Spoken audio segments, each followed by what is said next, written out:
Daddy! Daddy! Daddy! Dali, sara natin yung pinto. Si Tita Grace! Bakit? Ano nangyari kay Tita? Hoy, ano nangyari dyan? May nararamdaman ka ba? May masakit ba? Masakit yung katawan ko, hindi ko kasi maikilos eh. Hindi pa. Ah! Hoy!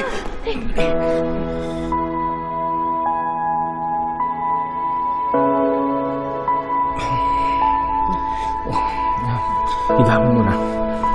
Higa ka. So, anong gagawin natin? Dalhin natin siya sa doktor. Pero hindi, teka muna. Hindi natin pwedeng dalhin to. Alien to eh. Grace, anong gusto mong gawin namin para sa'yo? Kailangan ko ng sunlight. Ano? Kailangan ko ng sikat ng araw. Sikat ng araw? Ba't sikat ng araw? Yes po, Daddy. Yun po yung source ng nutrients niya. Yung sunlight, yung sikat ng araw. Pero ang problema po, parang lagi na lang uulan lately eh.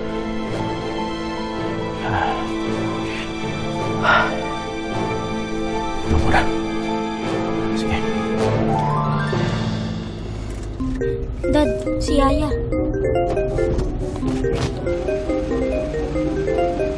Hello, Marites. Sir, checking lang po. Nasaan po kayo nito? Bigla kayo nawala. Oo nga. Umalis na kami ni Doy. Sandali. Sir. Di ba may sakit kayo? Wala na! Wala na. Wala na. Sigurado ho, hindi na masama yung pakiramdam nyo? Hindi na! Okay, sir. Okay, maganda yan. Nagbabanding kayo. Good vibes yan. Oo nga, Marites. Yun nga ang ginagawa namin. Nagbabanding kami. Umalis muna kami. Sandali. Ikot-ikot lang kami. Marites, ikaw nang bahala dyan, ha? Sige po, sir. Ikaw nang bahala sa bahay. Eh, Dad, what if pumunta na lang po tayo sa isang lugar na walang tao? Naku. Mukhang mauubusan na tayo ng araw. Bakit pa lang tayo ng ibang lugar?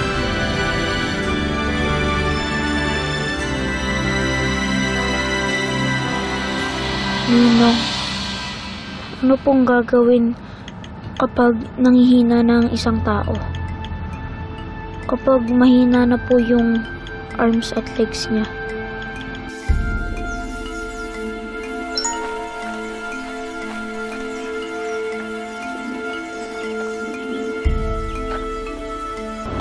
Doy, sino ka text mo? Nagko-consult po ako kay Ninong, Daddy. Buray mo. Buray mo yan. Buray mo. Daddy, nasin na po eh.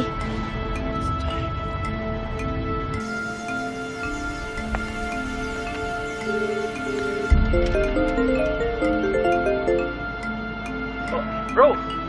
Yeah. Is everything okay? Nag-message kasi sa akin si Doy. Kamusta siya?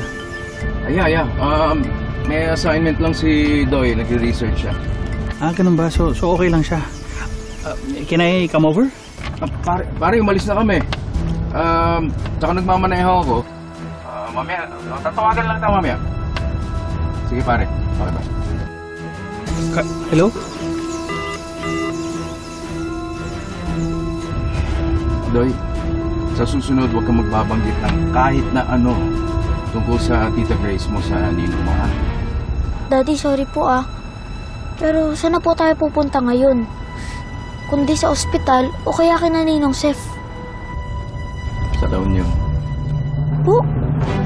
Malayo po yun eh. Wala naman tayo magpunta sa isang lugar na maaraw. Yan ang sinasabi ng weather app. Tita Grace, kapit lang po ah. Dadalhin po tayo ni Daddy kung saan ka pwede mag-recharge.